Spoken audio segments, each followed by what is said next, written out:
Hello दोस्तों, आज मैं आपको बताने वाला हूँ ये सिंगल फेज़ स्टार्टर जो कि सबमर्सिबल मोटर को स्टार्ट करने के लिए यूज़ किया जाता है।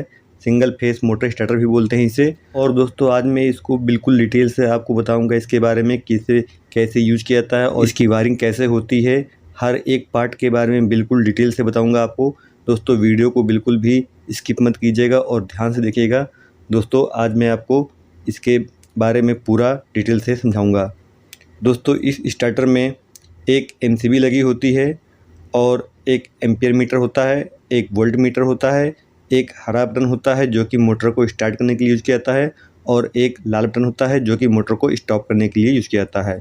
और साथ ही साथ में ये एक पुश बटन लगा होता है जिसे हम पुश करते हैं तो हमें वोल्टेज दिखाता है और ये ग्रीन बटन जब मोटर चालू होती है तो हमें ये दिखाता है कि ये मोटर हमारा चल रहा है। दोस्तों इसमें जो ग्रीन और रेड बटन लगे हुए हैं मैं इसकी भी वायरिंग के बारे में आपको समझाऊंगा और किस तरह से ये कार्य करता है मैं आपको अच्छी तरह से समझाऊंगा। दोस्तों इसको हम चलिए ओपन करके देखते हैं कि इसमें अंदर और क्या क्या होता है। ये देखिए दोस्तों, इसमें दो कैपेसिटर लगे होते हैं, इसे कंडेंसर भी कहते हैं। इसमें से एक स्टार्टिंग का होता है और एक रनिंग का होता है। दोस्तों यहाँ पे जो हमारा वाइट वाला कैपेसिटर है ये रनिंग कैपेसिटर है और जो ब्लैक वाला कैपेसिटर है ये हमारा स्टार्टिंग का कैपेसिटर है। दोस्तों स्टार्टिंग कैपेसिटर हमेशा रनिंग वाले कैपेसिटर से ज़्यादा वैल्यू का होता है। इसमें दोस्तों ये 50 MFD का लगा हुआ कैपेसिटर जो कि 1.5 हॉर्स पावर के लिए यूज़ किया जाता है और 1 हॉर्स पावर के लिए 36 माइक्रोफैराड का भी कैपेसिटर यूज़ किया जाता है। दोस्तों यहाँ 1.5 हॉर्स पावर सबमर्सिबल मोटर के लिए यूज़ किया जा रहा है, इसलिए यहाँ पे 50 माइक्रोफैराड का कैपेसिटर लगाया गया है। और दोस्तों दूसरा जो कैपेसिटर होता है ये 150 MFD या 250 MFD या 160 MFD करके लगा होता है। तो दोस्तों ये हमारा स्टार्टिंग का कैपेसिटर होता है जिसकी वैल्यू हमेशा रनिंग वाले से ज़्यादा वैल्यू होती है। और इसमें एक कॉन्टैक्टर भी लगा होता है जो कि ये सप्लाई को ऑटो कट करता है, जिससे कि अगर हमारी लाइट कट जाती है तो ये ऑटो कट हो जाता है और दोबारा लाइट आने पर अपने आप मोटर ऑन नहीं होती है जब तक हम उसको ऑन नहीं करते हैं ग्रीन बटन से। और दोस्तों ये हमारा ग्रीन बटन है और ये हमारा रेड बटन। दोस्तों हमेशा जो ये हरा बटन होता है स्टार्टिंग वाला बटन, इसमें ये 4 लेग्स बने होते हैं और जो हमारा स्टॉप बटन होता है रेड वाला इसमें 2 लेग्स बने होते हैं। दोस्तों मैं पहले इसके कार्य के सिद्धांत के बारे में बताना चाहूँगा कि हमारा पैनल काम कैसे करता है। दोस्तों इसमें आप देख सकते हैं कि इसमें एक नीचे यहाँ पे ये एक कनेक्टर लगा हुआ है जिसमें हमारे वायर कनेक्ट होते हैं इनपुट सप्लाई के और आउटपुट सप्लाई के। दोस्तों इसमें 5 पॉइंट बने हैं और ज़्यादातर सभी पैनलों में 5 पॉइंट ही बने होते हैं।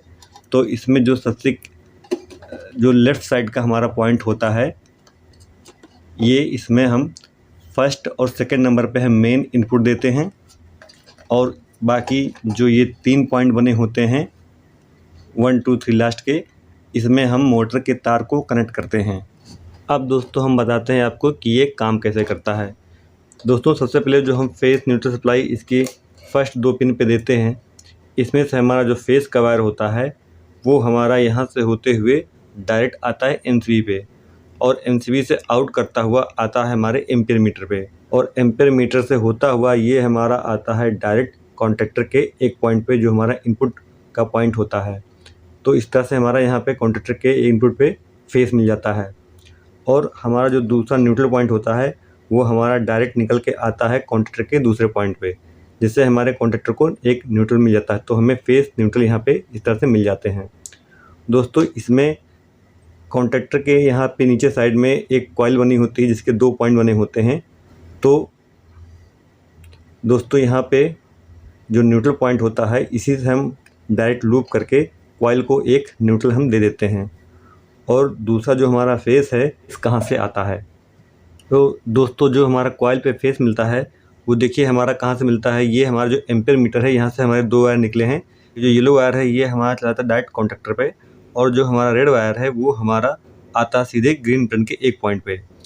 दोस्तों जो ये हमारा हरा स्विच होता है ये नॉर्मली ओपन स्विच होता है, यानी कि इसमें के जो भी चारों कॉन्टैक्ट होते हैं आपस में अलग अलग होते हैं। जब हम बटन को पुश करते हैं पीछे से तो हमारा ऊपर के ये 2 पॉइंट आपस में शॉर्ट हो जाते हैं और नीचे के 2 पॉइंट आपस में शॉर्ट हो जाते हैं, जिससे हमें सप्लाई इधर से यहाँ पे आउट मिलती है, जिससे हमें सप्लाई इस तरफ से हमें सप्लाई यहाँ पे आउट करती है और इस पॉइंट से सप्लाई हमारी यहाँ पे आउट करती है। दोस्तों इसीलिए हमें इन दोनों को आपस में लूप करके जोड़ना होता है, जिससे हमें सप्लाई दोनों पॉइंट पे ऑन करने पर मिलती रहे।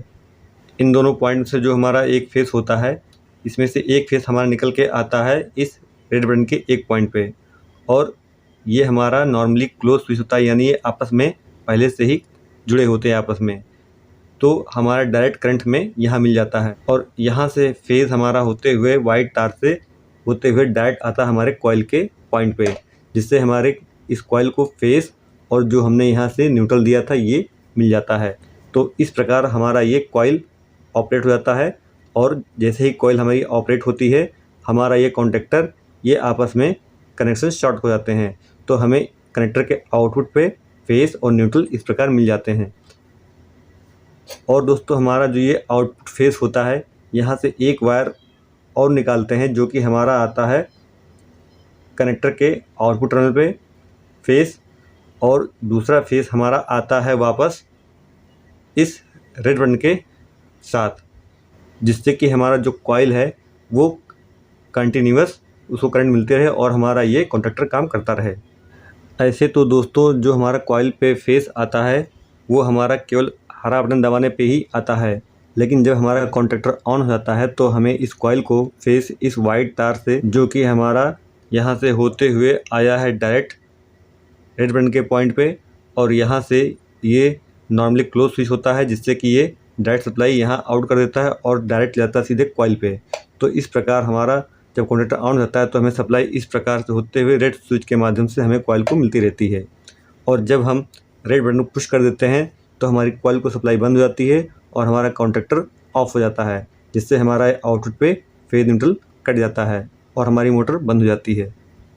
और दोस्तों ऐसे तो जब हमारा कॉन्टेक्टर ऑन होता है तो हमारे आउटपुट पे रनिंग कैपेसिटर के थ्रू ही सप्लाई जाती है मोटर में, लेकिन जब हम हरा बटन दबाते हैं तो उस समय हमारी सप्लाई इस पहले स्टार्टिंग कैपेसिटर और रनिंग कैपेसिटर दोनों के साथ जाती है, जिससे कि हमारा मोटर जल्दी स्टार्ट होता है, और उसके बाद हमारा ये हरा बटन छोड़ते ही हमारा स्टार्टिंग कैपेसिटर का काम ख़त्म हो जाता है और हमारा केवल रनिंग कैपेसिटर काम करता है और उसी पे मोटर हमारी चलती रहती है।